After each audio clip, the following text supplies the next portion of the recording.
Assalamualaikum warahmatullahi wabarakatuh. Perkenalkan, nama saya Ufar Muslimin dengan NPM 21031010100393. Saya mahasiswa dari Fakultas Hukum Universitas Syah Kuala. Tujuan saya membuat video ini adalah untuk menyelesaikan tugas akhir dari Ibu Khadijah Rizky Lestari selaku dosen pengampu dari mata kuliah Hukum Administrasi Negara. Diskresi atau bahasa Belandanya Vrijheidsarmsen. Menurut Kamus Hukum, diskresi berarti kebebasan mengambil keputusan dalam setiap situasi yang dihadapi menurut pendapatnya sendiri. Sedangkan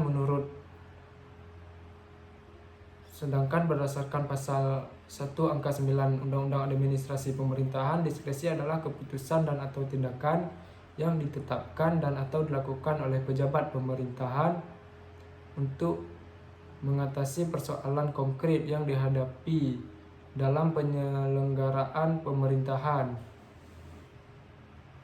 dalam hal peraturan perundang-undangan yang memberikan pilihan, tidak mengatur, tidak lengkap dan atau tidak jelas, atau adanya stagnasi pemerintahan. Ada syarat-syarat yang harus dipenuhi oleh pejabat negara atau pejabat pemerintahan bila ingin melakukan diskresi. Syarat-syarat ini tercantum di dalam pasal 24 Undang-Undang Administrasi Pemerintahan. Syarat yang pertama yaitu harus sesuai dengan tujuan diskresi. Hal ini sesuai dengan pasal 22 ayat 2 Undang-Undang Administrasi Pemerintahan yang isinya setiap penggunaan diskresi pejabat pemerintahan bertujuan untuk 1. Melancarkan penyelenggaraan pemerintahan, 2. Mengisi kekosongan hukum, 3. Memberikan kepastian hukum, dan 4. Mengatasi stagnasi pemerintahan dalam keadaan tertentu guna kemanfaatan dan kepentingan umum. Syarat yang kedua, tidak bertentangan dengan peraturan perundang-undangan.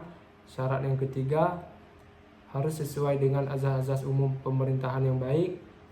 Syarat yang keempat, berdasarkan alasan-alasan yang objektif. Syarat yang kelima, tidak timbul konflik kepentingan.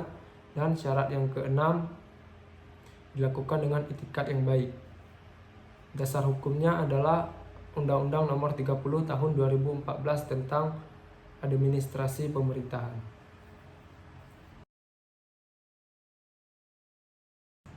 Perlindungan hukum secara umum adalah suatu perlindungan yang diberikan kepada subjek hukum dalam bentuk perangkat hukum, baik yang bersifat preventif maupun yang bersifat represif. Ada dua macam sarana perlindungan hukum, yaitu preventif dan represif. Sarana perlindungan hukum preventif adalah perlindungan yang diberikan oleh pemerintah dengan tujuan untuk mencegah terjadinya sengketa. Sedangkan sarana perlindungan hukum represif adalah perlindungan yang diberikan oleh pemerintah dengan tujuan untuk menyelesaikan sengketa yang terjadi akibat adanya perbedaan kepentingan.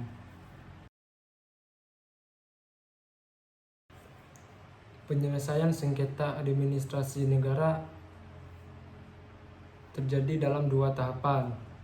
Tahap yang pertama yaitu upaya administratif. Upaya administratif ini adalah suatu prosedur yang dapat ditempuh oleh seorang atau badan hukum perdata apabila ia merasa tidak puas terhadap keputusan tata usaha negara.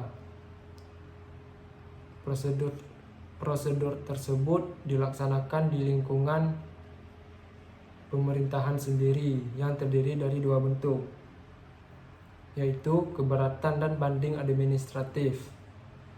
Keberatan adalah penyelesaian sengketa tata usaha negara yang dilakukan sendiri oleh badan atau pejabat tata usaha negara yang mengeluarkan keputusan tata usaha negara.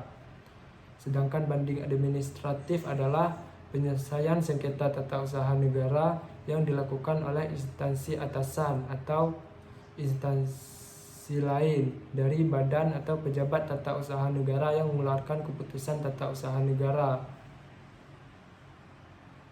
yang berwenang memeriksa kembali keputusan tata usaha negara yang disengketakan.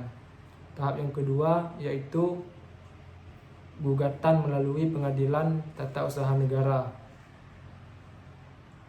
Pengadilan baru berwenang untuk memeriksa, memutus, dan menyelesaikan sengketa tata usaha negara jika seluruh upaya administratif sudah digunakan, dan apabila peraturan dasarnya hanya menentukan adanya upaya administratif berupa pengajuan surat keberatan, maka gugatan terhadap keputusan tata usaha negara yang bersangkutan diajukan kepada pengadilan tata usaha negara.